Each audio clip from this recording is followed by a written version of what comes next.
আশিক ভাই মোবাইল আপনি সামনে পেয়ে চলে। ফার্স্ট অফ অল আমার কাছে মনে হয় যে প্লেয়ারদের অক্লান্ত পরিশ্রম, প্লেয়ারদের কনফিডেন্স, টিমের যে সাপোর্ট স্টাফরা ছিল, কোচরা ছিল, তারা সকলে একসাথে কাজ করেছে, যার জন্য তাদের কনফিডেন্সটা শ্রীলঙ্কার সাথে জিতে আসার পর যে কনফিডেন্সটা ছিল সেটাই তারা আজকে এই 2 ম্যাচে ব্যবহার করেছে।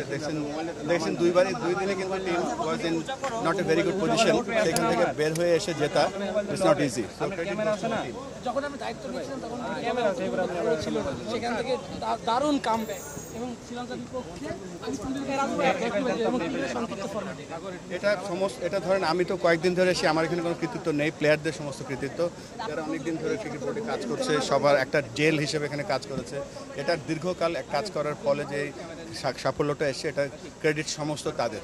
এটা আই ডোন্ট থিঙ্ক আমি কিছু এখানে নতুন কিছু আনতে পেরেছি।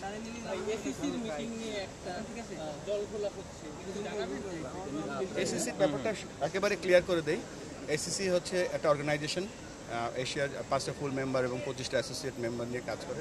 এসিসি থেকে আমাদের কাছে প্রপোজাল এসেছিল যে আমরা এই এজিএমটাকে হোস্ট করতে চাই কিনা। আমরা অ্যাজ এ হোস্ট আমরা এগ্রি করেছি এবং এসিসি প্রোগ্রাম এসিসি আমরা তাদেরকে লজিস্টিক্যাল সাপোর্ট করছি এখানে। This is the only thing we are doing.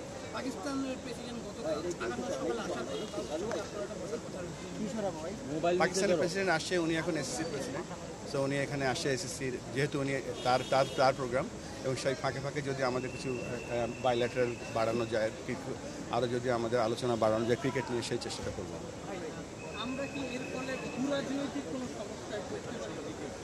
আমার মনে হয় না, এটা ক্রিকেট সবার উপরে, এখানে আমার মনে হয় না এ ধরনের। এর আগেও আবারও বলছি, আমরা জাস্ট একটা হোস্ট এবং এই অনুষ্ঠান, এর আগে আমরা কখনো এজিএম হোস্ট করিনি।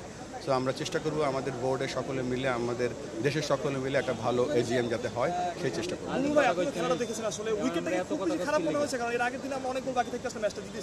না, উইকেটটা তো 2 দলের জন্যই সমান আসলে এখানে ধরেন। আর আমি কৃতিত্ব দেবো আমাদের টিমকে। দেখেন শ্রীলঙ্কা এক ধরনের উইকেটে খেলে এসে পরের সপ্তাহে কিন্তু এখানে 2টো ম্যাচ জেতা এটা সহজ ব্যাপার না। উইকেটটা এখানে বড় একটা ফ্যাক্টর না। আমার কাছে মনে হচ্ছে প্লেয়ারদের যে অ্যাডজাস্টমেন্টটা ছিল আনবিলিভেবল।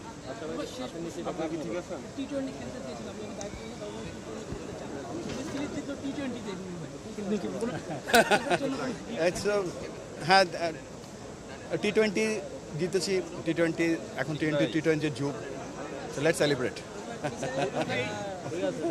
এসিসির মিটিংটাতে যেই মেম্বারগুলো পার্টিসিপেট করছে না, যারা আসছে না আর কি, তাদের ওই বোর্ডগুলোর সাথে কি বিসিবির আলাদাভাবে? না, বিসিবি তো জাস্ট হোস্ট। এখানে আমরা এসিসির সাথে রেগুলার যোগাযোগ রাখছি, তারা জানাচ্ছে কত কে আসছে কে আসছে না, তাদের কখন এয়ারপোর্ট থেকে পিক আপ করতে হবে, হোটেলে কত বুকিং দিতে হবে, যেখানে অনুষ্ঠান হবে সেখানে আমাদের কী কী সাপোর্ট লাগবে, এর বাইরে আমাদের এখানে কোনো কাজ নেই।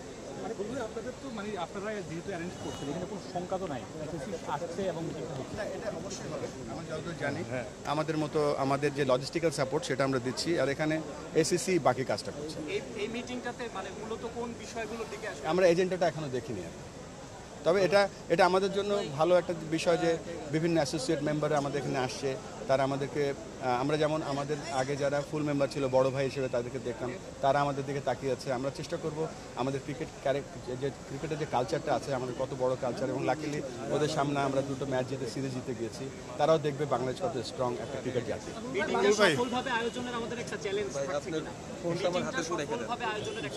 আমরা এই মুহূর্তে কোনো চ্যালেঞ্জ দেখছি না।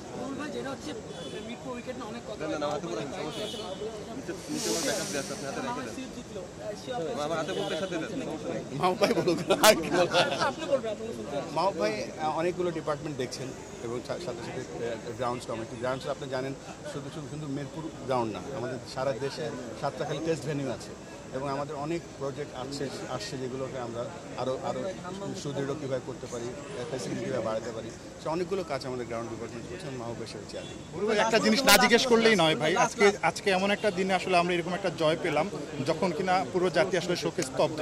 বিসিবি অনেকগুলো কার্যক্রম আসলে আমরা দেখেছি মাঠের মধ্যেই, এর বাইরে আসলে বিসিবির আর কোনো ধরনের ইচ্ছা আছে কিনা? থাকে না অনেকভাবে আর্থিকভাবে সহযোগিতা বা অন্য কিছু, মানে বিসিবির আর কোনো ধরনের? আপনারা তো জানেন যে আমাদের কী কী কার্যক্রম ছিল। আজকে আমরা দোয়া মাহফিল করেছি, আমরা কোরআনে হক খতম দিয়েছি, আমরা আমাদের প্রোটোকলে যা যা আছে সবগুলো করেছি। তবে এন্ড অফ দ্য ডে আমাদের মন কাঁদছে বাচ্চাদের জন্য। দেখেন আমি নিজেও একজন প্যারেন্ট, আমি বলতে পারবো না এখানে ক্যামেরার সামনে আমাদের ভিতরে কী চলছে।